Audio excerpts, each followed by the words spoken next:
Le changement. Qu'est-ce qui m'empêche de changer? Il y a des étapes importantes qu'il ne faut pas négliger si on veut obtenir du changement dans sa vie. La première des choses, c'est avoir un objectif clair et se poser la question, qu'est-ce que je veux concrètement? Définir son objectif. Ensuite, il faudra se poser la question, qu'est-ce que cela me donnera concrètement? Quand je dis cela, je veux dire essayer de se projeter dans la réalité du quotidien. Un exemple, je voudrais vivre à la campagne. Super, tu déménages, c'est le premier matin que tu te lèves dans ta maison et autour de toi il y a la campagne. Ce que tu rêvais. Qu'est-ce qui se passe quand tu poses le pied par terre et que tu sais que tu es dans ta nouvelle maison avec la campagne autour? Qu'est-ce que tu vas avoir comme changement intérieur? Quelles sont les joies? Quelles sont les émotions que tu vas avoir? C'est important de savoir ce que ce changement va te donner concrètement au quotidien, dans ta relation avec les autres, le fait d'être dans un environnement qui te correspond. Ensuite, lorsqu'on a un objectif, il est important également de connaître ces critères d'évaluation comme quoi nous sommes sur le bon chemin pour obtenir notre objectif.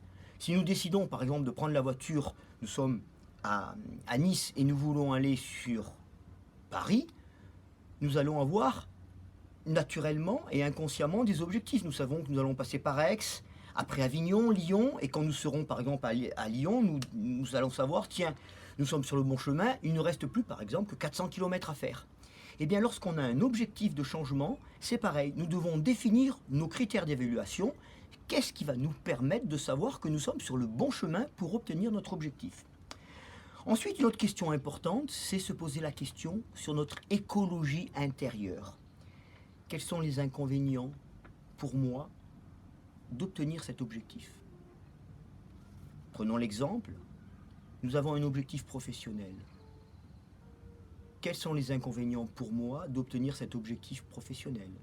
Peut-être que si je le réalise, je pourrais peut-être faire moins d'activités qui me passionnaient, comme le sport ou la musique, en être conscient, de façon à l'accepter. Ensuite, quels sont également les inconvénients pour mon entourage? Si on garde cet objectif professionnel, est-ce que je risque pas de poser des problèmes dans mon environnement familial parce que peut-être je serai obligé de découcher et partir 15 jours et cela posera des problèmes avec ma famille. Donc, important de savoir effectivement quelle est notre écologie intérieure et est-ce que nous allons être en accord avec notre écologie intérieure. Ensuite, il faut être conscient des obstacles que nous allons rencontrer.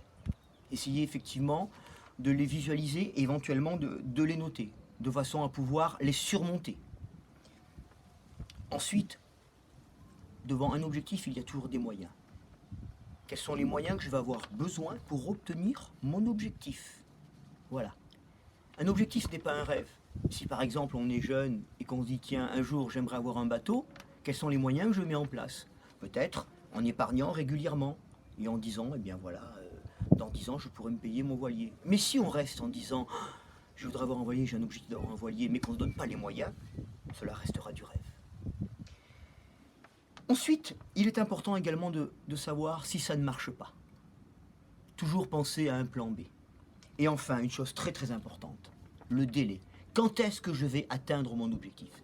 Si effectivement vous vous posez toutes ces questions, vous mettez toutes les chances de votre côté pour obtenir votre objectif et obtenir le changement que vous voulez.